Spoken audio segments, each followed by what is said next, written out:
Eu gostaria de compartilhar um pouco com vocês, assim, não é eu até aviso isso, né? Quanto mais em casa eu me sinto, menos obrigação eu sinto de pregar, né? Então eu não vim aqui para pregar uma mensagem, eu quero compartilhar algo que seja, assim, da nossa vida, da nossa relação com Deus, da nossa experiência, aquilo que realmente tem sido a nossa busca, né? A nossa luta interna, no sentido de ver acontecer em nós o reino de Deus. A gente ter realmente uma perspectiva de entrar na dimensão do reino e viver uma vida de acordo com aquilo que é o propósito eterno de Deus para nós. Amém?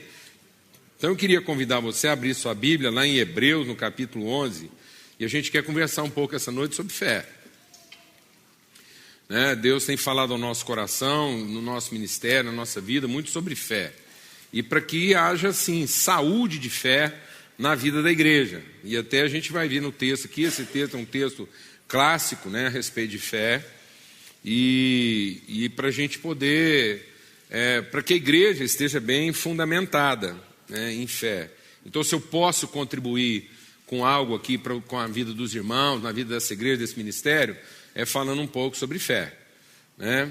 E aí, aqui a palavra de Deus diz em Hebreus, no capítulo 1, ora, a fé é o firme fundamento das coisas que se esperam e a prova das coisas que não se veem, porque por ela os antigos alcançaram bom testemunho. Pela fé entendemos que os mundos foram criados pela palavra de Deus, de modo que o visível não foi feito daquilo que se vê. Amém? Pela fé, Abel ofereceu a Deus mais excelente sacrifício que Caim, pelo qual alcançou testemunho do que era justo, dando Deus testemunho das suas oferendas, e por meio dela, depois de morto, ainda fala. Pela fé, Enoque foi trasladado para não ver a morte, e não foi achado, porque Deus o trasladara, pois antes da sua trasladação alcançou testemunho de que agradara a Deus. Ora, sem fé é impossível agradar a Deus, porque é necessário que aquele que se aproxima de Deus creia quem Ele é, e que Ele é o abençoador, o galardoador daqueles que o buscam. Amém? Graças a Deus. Então, é importante esse texto para a vida da igreja, porque ele coloca algumas coisas aqui que são muito fundamentais, são essenciais na vida da igreja. A nossa vida como homem e mulher de Deus, ela não se baseia naquilo que são os aspectos objetivos da nossa vida. Ela se fundamenta naquilo que são os aspectos subjetivos da nossa vida. O que quer dizer isso? Quer dizer que hoje, muitas vezes, os cristãos estão focando, né, a sua espiritualidade naquilo que é o comportamento, naquilo que são as estruturas, naquilo que são os métodos, naquilo que são as estratégias. Então, muitas vezes, a gente acha que uma vida bem-sucedida é aquela vida que encontrou a receita certa, da prática, do método, do endereço, da rotina. E, na verdade, Deus não olha para as nossas práticas, Deus não olha para a nossa metodologia, Deus não olha para a estrutura, né, organizacional da nossa vida, Ele olha para o nosso coração. Amém, amado? Então, Deus, Ele não está impressionado com as nossas ações, mas Deus está à procura das motivações do nosso coração. Não foi isso que ele falou lá quando Samuel foi ungir o rei Davi? Ele diz, olha, o homem, de modo natural, ele olha a aparência, mas Deus vê o quê? O coração. Então é importante a gente entender que a fé é o aspecto subjetivo mais fundamental da nossa vida. A fé é o meio, né? É o intermédio, é o elemento intermediário entre aquilo que são as realidades invisíveis da nossa existência e aquilo que são as realidades visíveis. Um dos versículos clássicos da vida de um cristão, qual é? Nós somos salvos não pela fé. Nós somos salvos tá vendo como é que é fácil? Que eu fui esticando a conversa aqui, porque eu sabia que se a gente esticar é assim que a gente responde no automático. Então, quando a gente tenta responder no automático, a Bíblia não diz que a gente é salvo pela fé. A Bíblia diz que a gente é salvo pela graça, mediante a fé, para boas obras. E se a gente não entender isso muito bem, a gente começa a achar que a fé é aquilo que eu faço para merecer a ação favorável de Deus na minha vida. Alguém está entendendo o que eu estou falando ou não?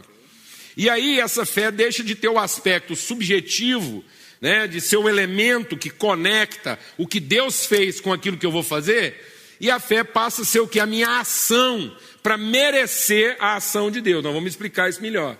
Então, nós somos salvos mediante uma ação de Deus.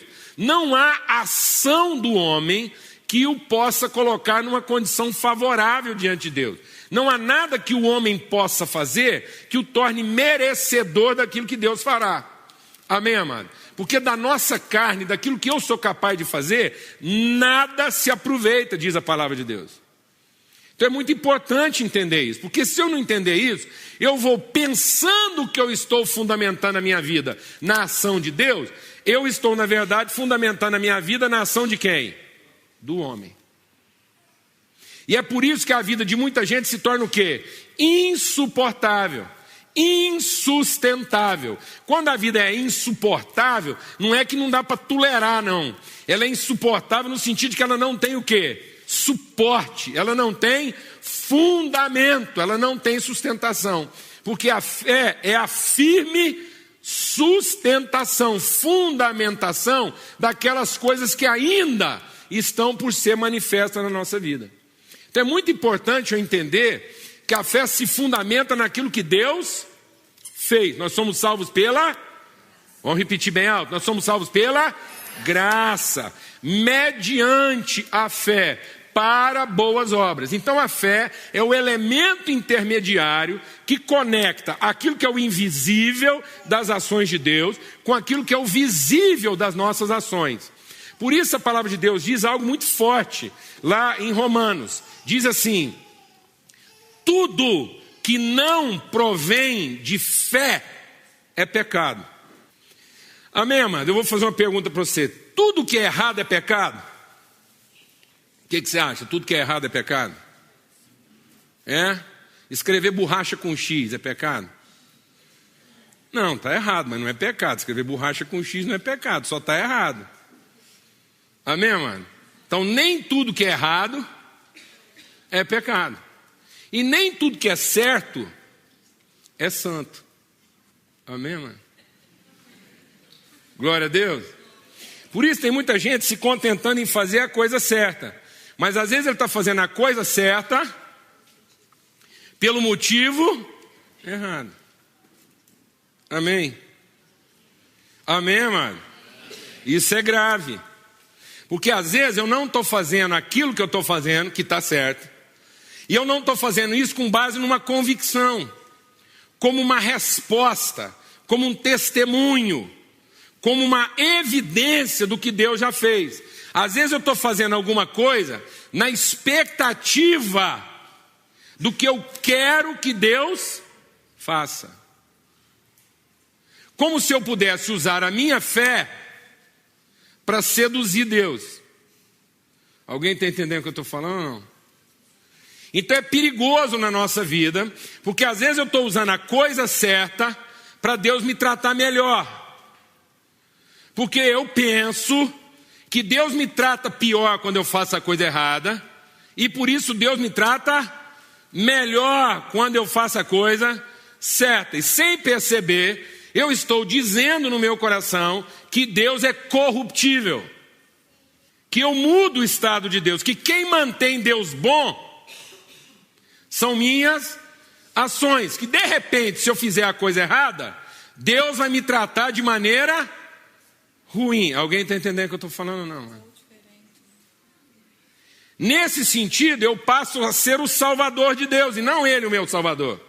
Porque aí eu tenho que manter Deus de bom humor, fazendo a coisa certa. Mas como todos nós, na maioria das vezes, fazemos a coisa errada, quem salvou Deus no dia que o homem pecou?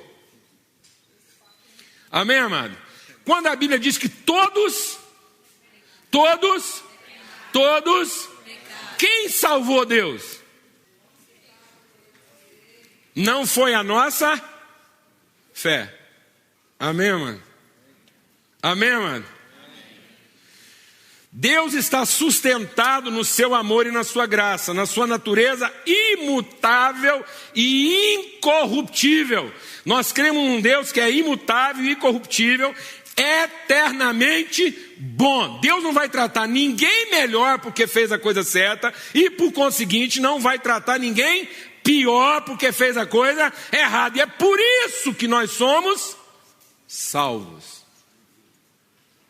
Então a nossa fé não é para salvar Deus. Glória a Deus, irmão. Então a nossa fé é para salvar quem, afinal de contas? Amém? Não é também para salvar a gente. Nós vamos ver então para que é. Amém? Então a palavra de Deus está dizendo assim: a fé é o firme fundamento das coisas que se esperam e a prova das coisas que não se veem. Por ela os antigos alcançaram bom testemunho. Por que as pessoas alcançaram bom testemunho? Porque eles entenderam pela fé que as coisas são criadas pela palavra de Deus, de modo que o que é visível não é feito a partir de outra coisa visível. O que é visível é feito a partir de uma realidade invisível pela palavra de Deus. De modo que sem fé é impossível agradar a Deus. Essa palavra está dizendo que sem fé não é difícil. Sem fé não é proibido. Sem fé é impossível. A pessoa pode se esforçar, ela pode tentar, ela pode fazer o que for, mas se ela não estiver sendo movida de fé, ela nunca vai ter uma relação agradável com Deus. Porque a fé tem que ser na nossa vida a certeza, a convicção de quem Deus é. Quem Deus é e a forma como Deus trata as coisas a partir de quem Ele é. Essa é a fé. Então a nossa fé foi gerada a partir daquilo que nós vimos Deus fazer. Nós conhecemos a Deus a partir daquilo que Ele fez por nós. Quando Deus ofertou o seu Filho a nosso favor, nós começamos a conhecer quem Deus é, porque Cristo, sendo a oferta de Deus, é a perfeita imagem de quem Deus é. Então a ação favorável de Deus, a ação da graça de Deus na nossa vida gerou em nós uma fé. Essa fé então não é uma confiança que eu tenho do que Deus fará. É uma convicção que se forma na minha vida a partir do que Deus fez. Amém, mano? Porque tem gente achando que fé é a expectativa do que Deus fará. E fé não é a expectativa do que Deus fará. Fé é a convicção, é a consciência, é a forma do pensamento. Então fé, amado, deixa Deus ministrar o seu coração. Isso é tão forte na nossa vida, daqui a pouco você vai entendendo isso melhor. Isso é tão forte na nossa vida que tem gente que acha que a fé, ela está mais para uma paixão alucinada, para uma coisa cega, para uma entrega assim, irracional, do que para inteligência, consciência, entendimento. A fé, amado, não é uma forma burra, não é uma forma alucinada, apaixonada, cega. Fé é a forma mais sublime de inteligência. É a forma mais elevada de entendimento. É quando finalmente toda a minha maneira de pensar e de agir está orientada, está balizada, está determinada pelo conhecimento que eu tenho de Deus. Eu tenho uma tal convicção de Deus que essa fé produz em mim a paz, a segurança e a estabilidade que eu preciso. Então é pelo conhecimento de Deus que eu não sou ansioso quanto ao dia de amanhã. É pelo conhecimento do amor de Deus e da graça de Deus manifesta a mim que a minha vida está calcada em quê? Em esperança. É que eu não me desespero. Então muitas pessoas, por não entender isso, estão confundindo fé com uma devoção muito forte. Então muitas vezes as igrejas hoje estão cheias de devoção, cheias de paixão por Deus, cheias de expectativa do que Deus fará, mas não nenhum conhecimento. Isso é tão forte que a palavra de Deus diz nos profetas o seguinte: por acaso, quando o Filho do Homem vier na sua volta, encontrará o quê? Fé na terra? Então presta atenção no que Deus está falando aqui. Os templos hoje estão se enchendo, as religiões estão se multiplicando. Para formar uma grande religião, para ter uma multidão de pessoas numa reunião religiosa, não é preciso fé. A maior manifestação religiosa e espiritual do mundo, que é o encontro lá dos hindus ou o encontro dos muçulmanos, não é movido pelo quê? Pela fé. Aquilo não é fé. Aquilo é uma devoção muito forte. Então ninguém tem dificuldade de ter uma devoção a uma figura de Deus. Todo homem imagina uma figura de Deus e é devoto dessa figura, e a ideia que esse homem tem é todo tipo de culto e oferta e rito religioso que ele precisa fazer para controlar o poder do Deus que ele é devoto. Então o que muita gente está achando que é fé, não é fé. É um esforço de tentar controlar Deus. Alguém está entendendo o que eu estou falando ou não, mano? Eu vou falar duas palavras para você aqui agora. E você vai me responder rapidamente qual dessas duas palavras você identifica com fé. Só para a gente fazer um teste. Eu falo as duas palavras e você responde rapidamente. Qual dessas duas palavras lembra fé para você? Confiança e conhecimento. A tendência da gente é achar o quê? Confiança. Por que é muito difícil para as pessoas ter confiança em Deus? Porque elas estão tentando confiar num Deus que elas não conhecem, mas que elas sabem que é Deus. Então funciona mais ou menos assim. Às vezes alguns cultos nossos, às vezes algumas reuniões nossas começam, presta atenção no que eu vou falar. Algumas reuniões nossas começam como se a única parte não convertida do culto fosse quem? Fala para mim, mano. Qual é a última parte que vai se converter no nosso culto? Pode falar a verdade. Deus. Porque a gente está reunido aqui mais ou menos assim. Quem pode, parece que não quer. E quem quer, tem certeza que não pode. Então o que é a nossa devoção religiosa? É fazer tudo o que nós podemos, de acordo com aquele que pode, mas não quer, para ver se no fim, quem pode e não quer, acaba fazendo aquilo que quem quer não pode. Sim ou não, mano? Mano. A gente canta para ver se Deus converte. Então a gente vai cantar tudo que Deus quer, tudo que Ele gosta, vai cantar uns hinos assim ungidos, para ver se no final do culto Deus está tão quebrantado, tão sensibilizado com a nossa realidade, tão convertido com a nossa necessidade, porque nós já sabemos. Quem é que não sabe aqui o que Deus tem que fazer lá em casa? Alguém aqui veio para cá com dúvida do que falta Deus fazer lá na sua casa? Quando você olha para sua mulherzinha, você tem dúvida do que você queria que Deus fizesse? Quem é que parece que ainda não entendeu o que tem que ser feito lá em casa? Fala para mim. Quando você olha para esse maridinho seu assim, meia boca, você tem dúvida do que está faltando Deus operar na vida dele para sua vida ser feliz? Você tem dúvida, irmão? Parece que as irmãs da igreja já entenderam quando você compartilha lá no ciclo de oração? Elas estão, o que é isso? Elas estão solidárias, amém, mano? Pastor da igreja está na intercessão, já fizeram uma campanha de jejum, já foram para o monte. Quem é que ainda não se convenceu, amado? E que tem todo o poder para mudar isso do dia para a noite? O que está faltando, gente? Está faltando só mais um sacrifício, mais uma oferta, mais uma música boa, mais uma oração ungida para tocar o coração de Deus, para ver se ele finalmente se converte e libera o poder. Eu vou contar uma coisa para vocês aqui, vocês vão achar que é piada. Mas infelizmente isso é caso verídico. A irmã na reunião de oração, no fervor, Deus de misericórdia, libera a bênção, Deus. Deus de poder, Deus de amor, libera a bênção, Deus, deixa de ser ruim. Amém? Porque é mais ou menos como é que a gente se sente. A gente se sente assim, mas Deus, o que o Senhor está faltando, Senhor, para entender que não dá para passar de amanhã, que eu não vou dar conta, que está certo que está escrito lá na Bíblia, que isso só manda as coisas, que eu dou conta de suportar, mas algum anjo aí estava bêbado na hora que ele trouxe a minha tribulação. Alguém aqui sabe o que eu estou falando ou não? Por quê, amados? Porque nós estamos confundindo devoção, obsessão e expectativa com fé. Nós estamos achando que fé é um desejo muito forte, movido pela confiança que nós temos de que Deus é capaz de fazer exatamente aquilo que a gente precisa que Ele faça. Alguém está entendendo isso aqui ou não? E isso não é fé. Porque fé, meu irmão, não é para que Deus faça.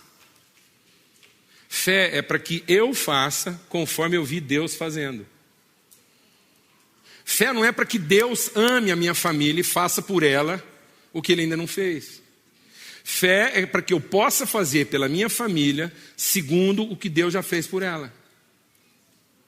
Amém, amém? Fé não é para que Deus transforme a minha mulher. Fé é para que eu consiga amá-la do mesmo jeito que Deus a ama, enquanto Ele ainda não coloca ela do jeito que eu gostaria. Glória a Deus, amado. Glória a Deus, amado. Porque quem ama um amigo não tem virtude. Mas quem ama um inimigo, quando a Lana me ama na condição de inimigo dela, e a Lana não tem nenhum inimigo mais rápido e mais eficiente que eu, nem o capeta consegue machucar ela na velocidade e com a eficiência que eu consigo. Então, quando ela me ama, ela está movida de quê? De fé. Porque ela finalmente foi sensibilizada pelo amor de Deus, e esse conhecimento do amor de Deus produz na vida dela agora uma ação correspondente à ação que ela viu Deus tendo comigo e com ela. Amém, mano? Então a fé, deixa Deus ministrar o seu coração, a fé não move a mão de Deus. Se Deus dependesse da nossa fé para mover a mão dele, ele era tetraplégico, ele não fazia nada. Se a fé movesse a mão de Deus, deixa Deus ministrar o seu coração. Se a fé movesse a mão de Deus, quando Jesus chamou Pedro para andar sobre as águas, e Pedro veio andando, e no meio do caminho ele duvidou, quem tinha que afundar era Jesus. Amém, mano? Então a fé não é para eu ver Jesus andando nas águas.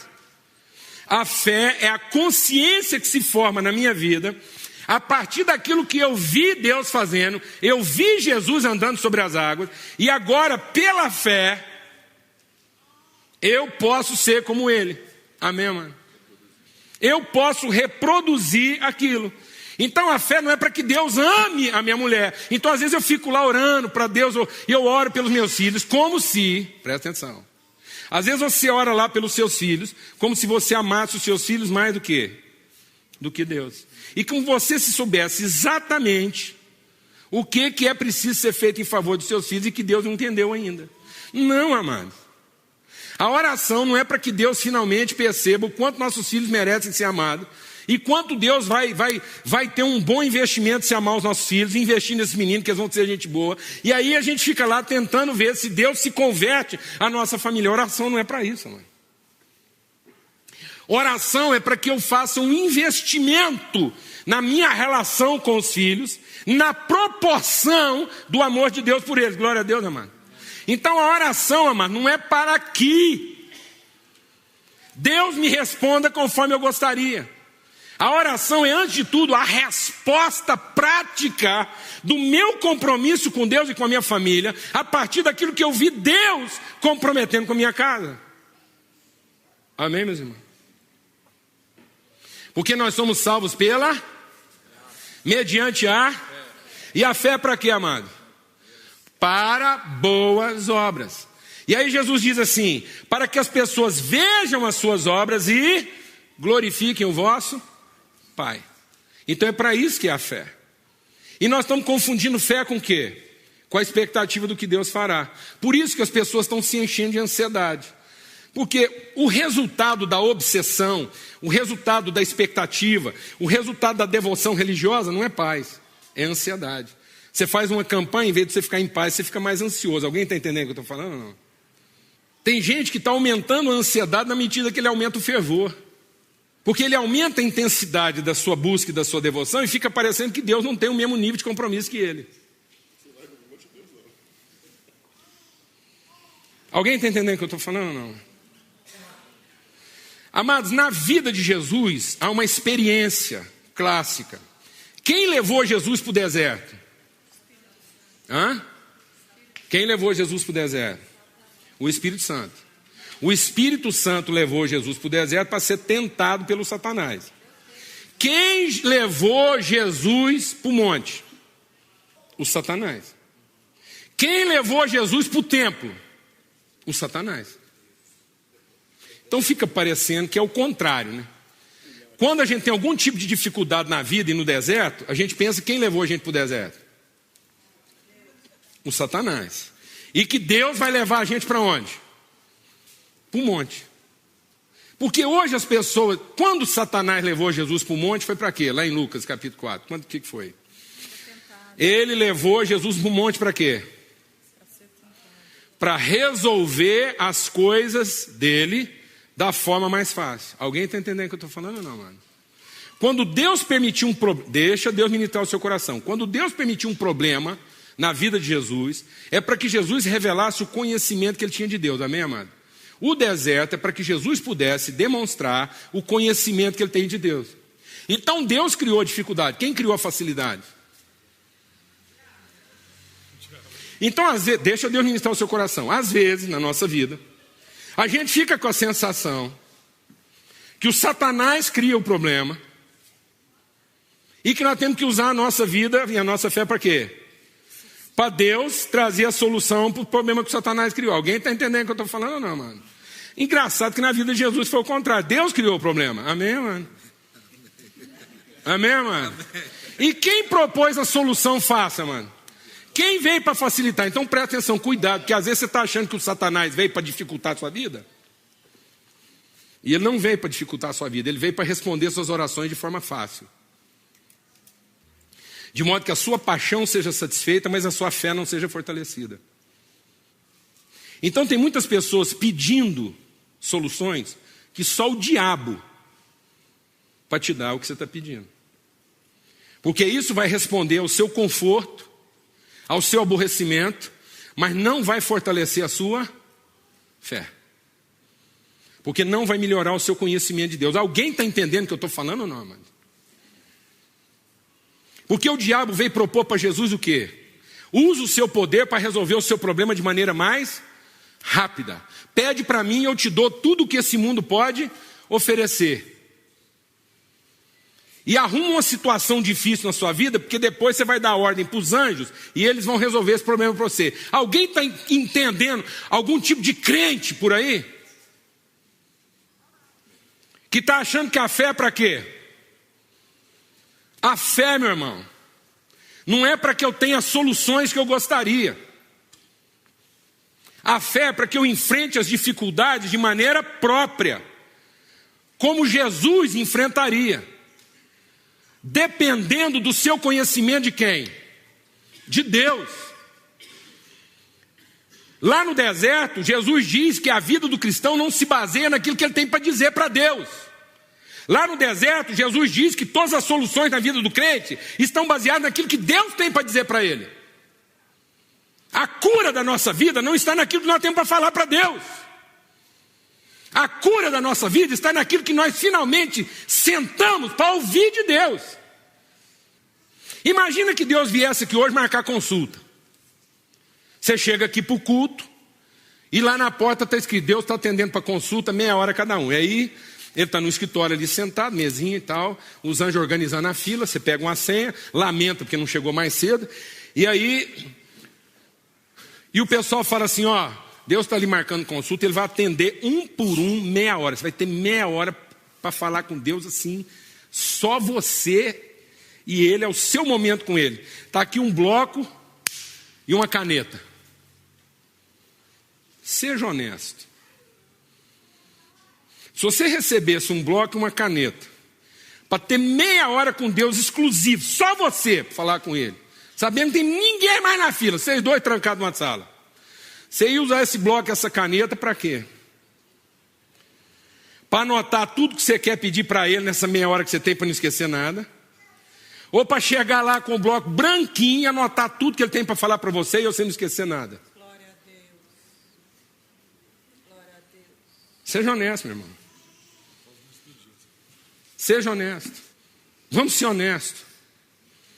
Nós íamos usar papel e caneta na presença de outros para quê? Para não esquecer nada do que nós temos para falar para ele? Ou para não esquecer nada do que ele tem para falar para nós em meia hora? E o que é fé, meu irmão? A fé é a paixão com que eu anoto meus pedidos, para não esquecer nada do que eu quero falar com Deus. Ou a firme convicção de que Deus sei exatamente, que Deus sabe tudo que eu preciso, eu não preciso repetir nada para Ele. Ele é um pai que cuida de mim, Ele conhece meu coração, Ele não vai esquecer nada, eu é que não quero esquecer o que Ele tem para me falar nessa meia hora. O que você acha que traduz a nossa fé, mano? E aí, o que nós estamos chamando de fé? Por que nós estamos ficando tão apaixonados e pouco eficazes? Por que nós estamos aumentando a nossa devoção religiosa e isso não está trazendo para o nosso coração a paz, a segurança, a estabilidade, o desprendimento, o espírito de sacrifício? Quando o diabo levou um homem para o monte, foi para falar para ele tudo que ele podia ganhar. Quando Deus levou um homem para o monte, foi para mostrar para ele tudo que ele podia oferecer. Porque a fé não é para garantir o que eu quero ganhar. A fé é para ter segurança de repartir o que eu já recebi. Ninguém precisa de fé para ganhar alguma coisa. Quando nós temos um Deus abençoador, um Deus que abençoa quem não merece, um Deus que faz cair chuva sobre justos e injustos, faz o sol nascer sobre justos e injustos, ninguém precisa de fé para ser abençoado. A bênção não é resultado da minha fé. A fé que é resultado da consciência do Deus abençoador que eu tenho. Ninguém precisa de fé para receber alguma coisa de Deus. Nós precisamos de fé para conseguir repartir o que eu recebi, na certeza de que se foi dado de graça, é porque não é meu, é nosso, e eu não tenho o direito de segurar para mim. E como as pessoas estão ficando devotas e apaixonadas por Deus, na expectativa do que Ele vai fazer por elas, e que no fim Deus acaba fazendo para remunerar o esforço delas. Quando elas finalmente recebem, elas recebem como se fosse coisa sua. E ainda tem coragem de falar que elas só estão sendo abençoadas por quê? Fala para mim, mano. Fala para mim, mano. Tem coragem de falar que estão sendo abençoadas porque pagaram o preço. Isso é uma vergonha para a nossa vida. É por isso que as pessoas não estão sendo transformadas como podiam. Porque Deus que remunera méritos, o mundo tem. A grande novidade revelada por Cristo Jesus, o diferencial do Deus que nós cremos, o que Cristo veio revelar para nós, amados, é que Deus não era Deus de barganha nem de negócio. A grande novidade, é por isso que Ele pagou com a vida, é que Cristo veio revelar que Deus é o nosso Pai. É isso que o Espírito testifica no nosso espírito. Ele não é Deus que remunera nossos esforços. Ele é o Deus que nos trata como filhos. E uma vez que Ele nos trata como filhos, Ele já nos abençoou. E nós o representamos na terra. De modo que nós não representamos o Deus que finalmente remunerou meus esforços. De modo que eu merecesse a bênção que eu tenho. Eu represento Deus na terra como aquele que abençoa até quem não merece. De modo que a minha fé não é para receber. Alguém aqui está com sede? Quem está? Está, irmã?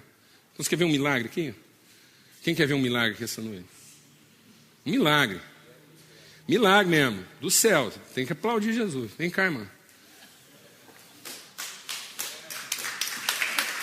Você não estava nem contando com essa, né? Não. Pois é, pode tomar. Tá boa.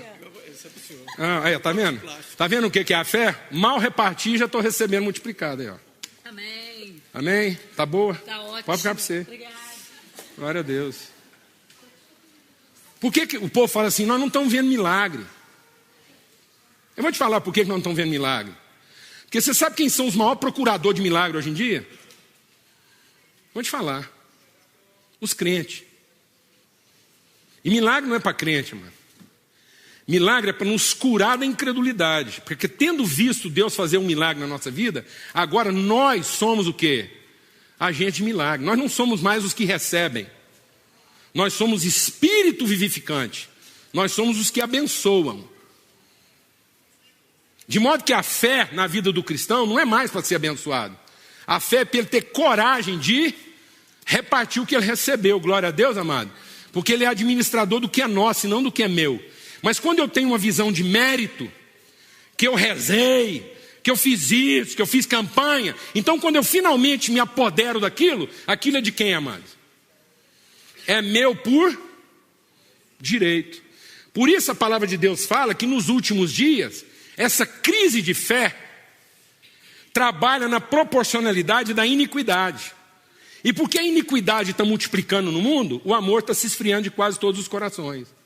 E iniquidade, amados, não é maldade. Você sabe o que está aumentando no mundo? Não é gente ruim. Vou te falar o que está aumentando no mundo e por isso o amor está acabando.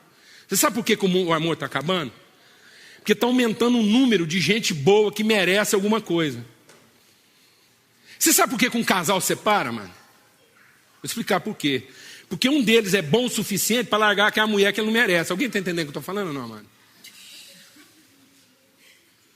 Então o casal não separa porque tem um que não presta. O casal separa porque tem um que é bom demais. Alguém está entendendo o que eu estou falando? Não, mano? Porque geralmente quem pede para separar não é a parte ruim. Quem pede para separar é a parte boa. Alguém está entendendo o que eu estou falando? Não é? Porque ele é bom demais para merecer uma encrenca daquela. Ele tem que procurar uma coisa melhor, cuidar da vida dele, para ficar perdendo tempo com um estrupice desse. Porque quem se separa procura o quê, amado? Seu próprio interesse. Porque está movido de fé? Não, amado, porque está movido de paixão, de direito, de um pensamento muito favorável ao seu respeito, a ponto de achar que merece ser melhor tratado. Por isso que ninguém se ofende com o que as pessoas fazem de errado com ele. Você sabia que você não se ofende com o que as pessoas fazem de errado com você? Não é, mano. A gente não fica ofendido porque alguém fez alguma coisa errada com a gente. Porque se a gente fosse assim, essa pessoa tão sensível para coisa errada, a gente era sensível para os próprios erros, vivia de joelho, clamando misericórdia, misericórdia, misericórdia. Você sabe por que a gente é pessoa melindrosa, susceptível, ofende com qualquer coisa? Eu vou te explicar por quê. É porque a gente já faz a contabilidade e percebe que se dedicou, se esforçou, se empenhou, fez o melhor e o outro não está te tratando à altura. Então, no fim, a gente não se ressente do mal que o outro fez. A gente se ressente do fato que o bem que nós fizemos não está sendo remunerado como a gente merece. Então, ninguém fica magoado porque o outro é ruim. Todo mundo fica magoado porque se acha bom. E é porque a gente se acha bom e merecedor de alguma coisa que o amor está esfriando. E à medida que o amor se está esfriando, nós não vamos achar mais o quê? Fé na terra. No entanto, nós vamos achar muito o quê? Devoção, muito fervor religioso, muita paixão. Os templos vão continuar enchendo, as pessoas vão continuar adorando, e elas vão continuar louvando, e elas vão continuar jejuando, e elas vão continuar lendo a Bíblia, porque isso está lá em Isaías 58. O que está lá em Isaías 58? Sabe qual é a indignação que eu tenho com o meu povo? Sabe qual é a abominação da minha gente? É porque eles não se cansam de ler minha palavra, eles não se cansam de pedir meu conselho, eles não se cansam de jejuar, eles não se cansam de cantar louvores, eles não se cansam de dizer que amam os meus ensinamentos e querem andar no meu caminho. No entanto, eles vêm falando para mim que as coisas não estão funcionando do jeito que eles gostariam. E até agora o meu povo não entende por que as coisas não estão funcionando como eles gostariam. Por que eu não dou para eles as respostas que eles tanto desejam? Sabe por quê? Porque enquanto eles fazem todas essas coisas, de ler Bíblia, de ir para o monte, de jejuar, de cantar, de dizer que ama a minha palavra e quer ouvir meus conselhos, cada um vive por conta do seu próprio interesse. Não há ninguém que se ocupe do outro. Porque fé, meu irmão, não é para minha salvação. Fé é para a salvação de quem? Do outro. Amém, mano? Fé é para que eu faça algo conforme eu vi Deus fazendo, para que através de mim alguém veja como é que Deus faz e se liberte da incredulidade dele, como eu fui liberto da minha. Então, fé é para que eu consiga fazer alguma coisa nessa vida que não é comum,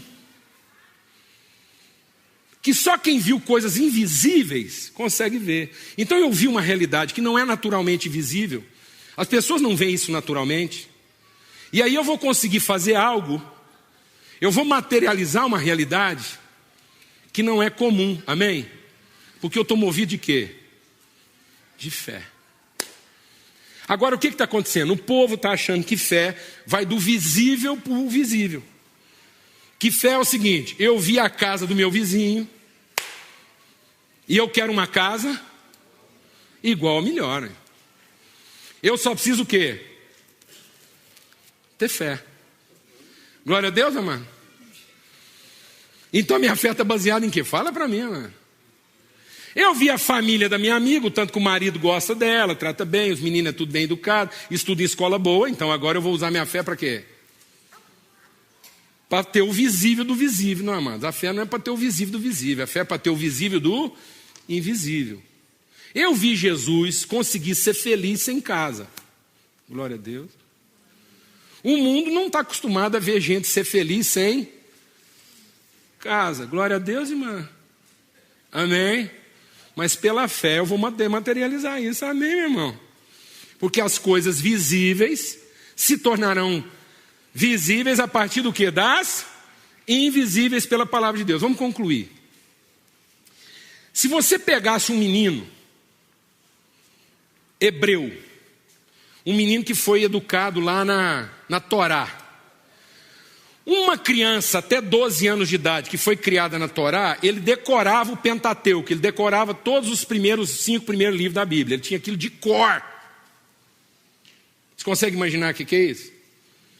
Gênesis, Êxodo, Apocalipse, Gênesis, Êxodo, Levítico, Número. Ele decorava isso, ele sabia citar isso de cor.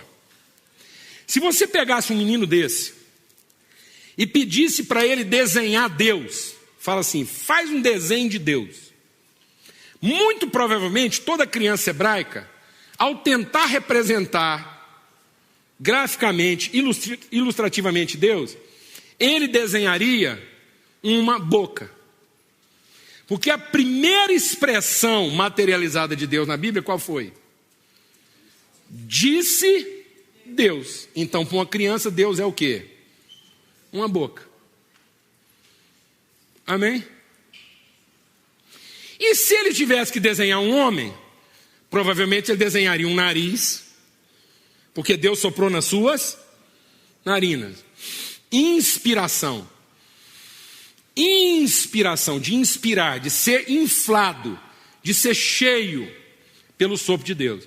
Ou uma orelha, porque tendo Deus abençoado o homem, disse ao homem. Então, Deus é a boca, o homem é a orelha ou o nariz. Agora presta atenção.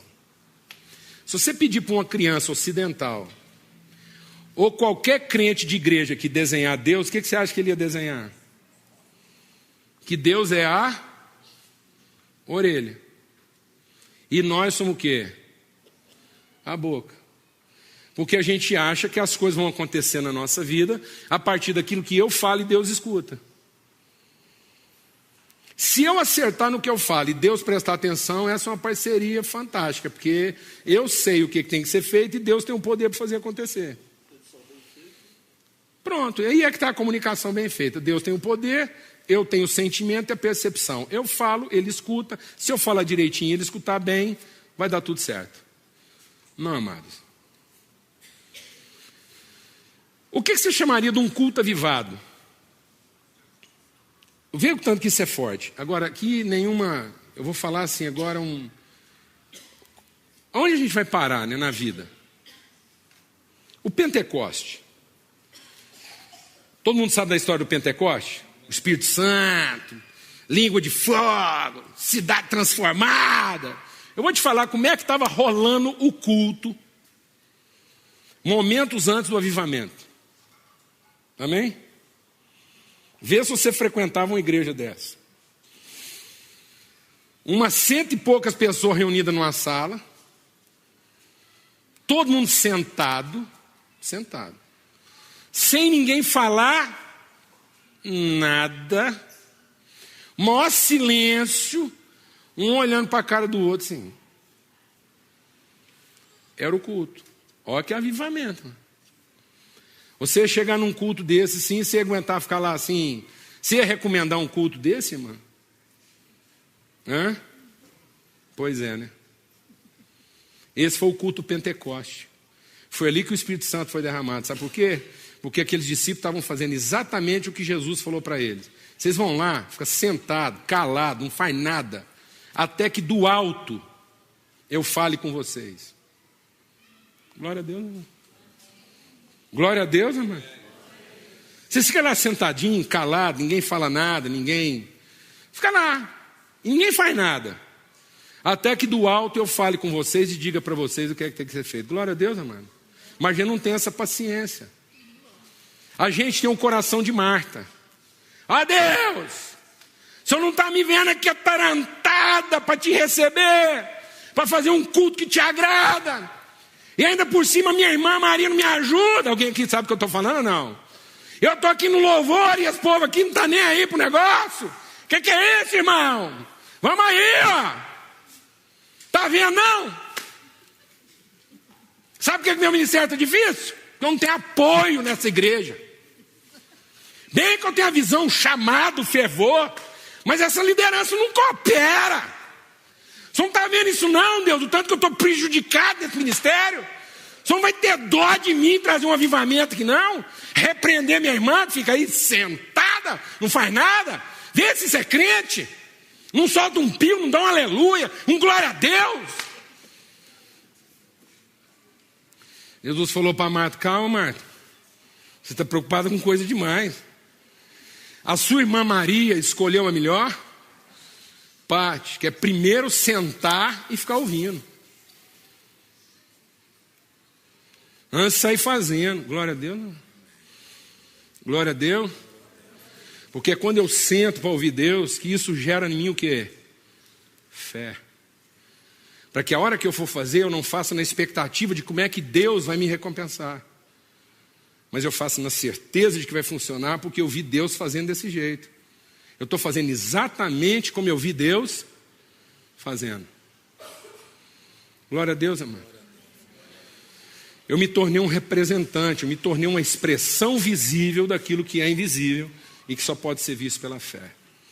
Amém. Em nome de Jesus, eu espero que essa palavra traga esperança no seu coração. Traga paciência, longanimidade, perseverança. Que isso contribua para que a sua fé seja desenvolvida. A palavra de Deus diz que nós precisamos desenvolver nossa fé. 1 Pedro diz que nós temos que desenvolver nossa fé, nós temos que acrescentar nossa fé conhecimento, porque senão nós vamos ficar míope. Tem muita gente vivendo de uma fé que é só para levar ele para o céu. E ele não desenvolve a sua fé. E quando ele não desenvolve a sua fé, ele só enxerga o que qualquer um pode enxergar até sem fé. Então nós temos que amadurecer, nós temos que desenvolver, nós temos que acrescentar conhecimento, exercitar essa forma de entendimento. Fé é uma maneira de pensar. Fé é uma forma de consciência. Fé é um tipo de entendimento que se estabelece na nossa vida, a partir do conhecimento que nós temos de Deus. Fé é uma certeza inabalável e não uma expectativa muito forte. Fé é uma convicção muito firme, não um desejo muito ardente. Amém, amados? É a certeza de que nós estamos sustentados por Deus, de modo que agora a nossa fé contribua. Isso é tão forte na vida das pessoas que elas perderam o sentido da fé relacional. Tem muita gente achando que a fé é para salvar quem? A si mesmo. Sendo que na verdade a fé é para salvar quem, amado? Os outros, do mesmo jeito que eu fui salvo. Glória a Deus, amado. Por isso que o espírito da minha fé é crer e por isso falar. Isso é tão grave na vida da igreja, presta atenção, mano. Isso é tão grave na vida da igreja hoje, que nós pegamos um dos versículos mais clássicos de salvação e transformamos ele na coisa mais equivocada que a nossa fé podia absorver. A gente pega Romanos 10, que diz assim: a palavra está muito perto de ti, da tua boca e do teu coração. Se em teu coração creres e com a tua boca confessares, será salvo. Porque com o coração se crê para a justiça e com a boca se faz confissão para a salvação. Aí nós transformamos isso, que é um princípio, que é uma filosofia, isso é uma filosofia de vida. Nós transformamos isso numa metodologia de salvação. Presta atenção no crime que nós estamos cometendo. Aí a gente pega isso como metodologia de salvação. Nós não estamos interessados na relação e nem na consciência que vai se formar na pessoa. Nós queremos apenas que ele cumpra o rito literal para ter certeza de que ele está salvo. Presta atenção, a gente fala assim, ó, você crê? Crê, então fala. Se você falar, você vai ser salvo, porque se você não falar, você não está salvo. Aí o que eu faço? Eu faço uma coisa que é pela fé, que é pela graça, mediante a fé, e transformo uma coisa pela fé. De modo que daqui para frente, aquele cara não foi salvo pelo que Cristo fez por ele. Ele foi salvo pela confissão que ele está fazendo em favor de Cristo. No fim, o salvador dele se torna quem? Ele mesmo. A confissão dele, amado, nunca foi para que ele seja salvo. A palavra está dizendo o seguinte: se você crê no seu coração, no coração se crê para a justiça. E a confissão, amado, é a confissão do salvo. De modo que a minha confissão não é para a minha salvação. A minha confissão é o meu primeiro testemunho de que, como pessoa salva, eu estou compromissado com a salvação do próximo. Porque o espírito da fé é eu criei no que Deus fez por mim, e agora estou falando em favor de quem? Do próximo. De modo que eu creio na minha salvação, que foi segundo o que Deus disse, e agora falo para salvar quem, amado? O outro. Amém, meu irmão? Amém. Glória a Deus. Glória a Deus. Santidade. Santidade hoje a gente lê lá: busque a paz, a santificação, no que depender de vocês, tenham paz com todos os homens. Busque a paz e a santificação, sem a qual santificação ninguém verá o Senhor. Aí a gente pensa que santidade é para quê? Fala para mim. Muita gente pensa que santidade é para ver Deus. Não é? A gente fica ensinando os jovens que sem santidade eles não verão a Deus. Ora, me responda uma coisa: como é que uma pessoa pode ser santa sem ter visto Deus?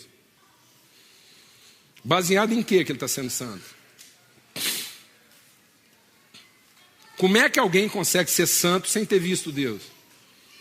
Então vou te fazer uma pergunta: santidade é para ver Deus ou é para que Deus seja visto? Hã? Então a minha santidade, pronto, é porque eu pus a mão aqui. Santidade não é para que eu veja Deus. Santidade é o compromisso que eu tenho com Deus e com as pessoas, para que através da minha santidade, Deus possa ser visto da mesma forma como eu vi. De modo que santidade não é para garantir o meu direito de ver Deus. Santidade é para garantir o privilégio do meu irmão de ver Deus. Porque se eu não for santo, é porque nem eu vi, e quem não viu vai continuar sem ver. Então para que você tem que ser santo lá no seu casamento, mano? No seu namoro, por que o jovem tem que ser santo no namoro? Para ele ver Deus? Não, mas se você ainda não viu Deus, você não vai conseguir ser santo no seu namoro. Mas se você viu Deus, você vai conseguir ser santo no seu namoro, porque você vai querer que sua namorada veja Deus do mesmo jeito que você viu. Então você não vai encontrar com a sua namorada lutando contra ela, para depois do encontro com ela você continuar vendo Deus. Você vai encontrar com a sua namorada lutando contra você, para você não atrapalhar ela de ver Deus enquanto você está com ela. Glória a Deus, né, mano? Você garantir para ela a condição de ver Deus. Você vai lá encontrar com sua namorada e fala: hoje, pela fé, aquela mulher vai ver Deus. Glória a Deus, né? Amém.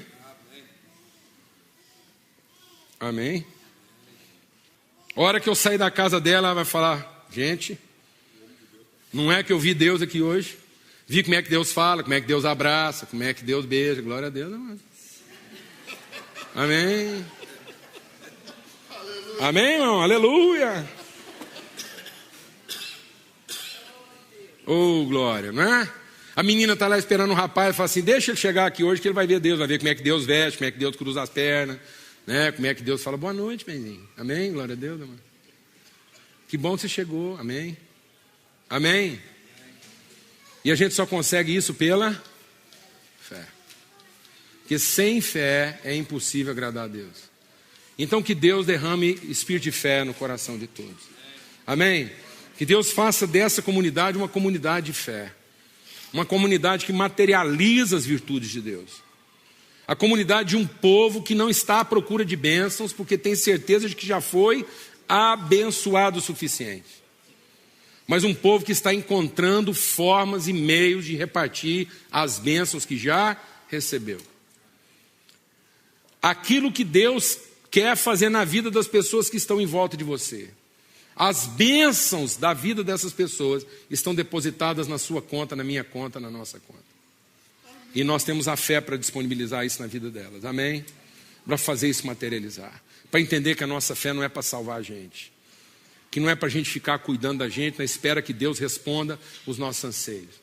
Justamente a fé é para que eu consiga viver sem ser para satisfazer a mim mesmo. Amém, amado? Se eu não for movido pela fé, eu vou continuar vivendo para satisfazer a mim mesmo. Mas se eu viver pela fé, eu vou agradar a Deus, porque eu vou ser como Ele, um abençoador daqueles que me procuram. Amém? Glória a Deus, amados. É assim que nós vamos ser. Doador de vida, abençoador, espírito vivificante. De modo que agora você não vai ficar lá pedindo com a sua fé que Deus faça o seu marido ficar bom. Você vai pedir agora que você consiga dar um bom testemunho para ele antes que ele melhore. Glória a Deus, amado, para ter virtude. Porque depois que melhorar, acabou a virtude. Então aproveite a amar o seu marido enquanto ele não presta. Glória a Deus. Amém, irmão? Amém? Aproveita a amar esse homem enquanto ele não está pronto. Glória a Deus. Amém. Porque depois que ele ficar prontinho, acabou a virtude. Amém? Aí não precisa mais de fé. Quando o que é perfeito for revelado, não vai precisar mais de fé. A fé é para lidar com o imperfeito. Glória a Deus. Amém? Aproveita a amar essa mulher enquanto ela dá trabalho. Glória a Deus. Amém, irmão? Que é só pela fé. Amém? Oh, Jesus. Amém, amado? Amém. Glória a Deus, mano. Em nome de Jesus.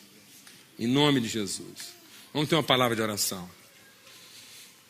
Em nome de Jesus. Que Deus encontre fé. Eu tenho falado isso com Deus. Deus,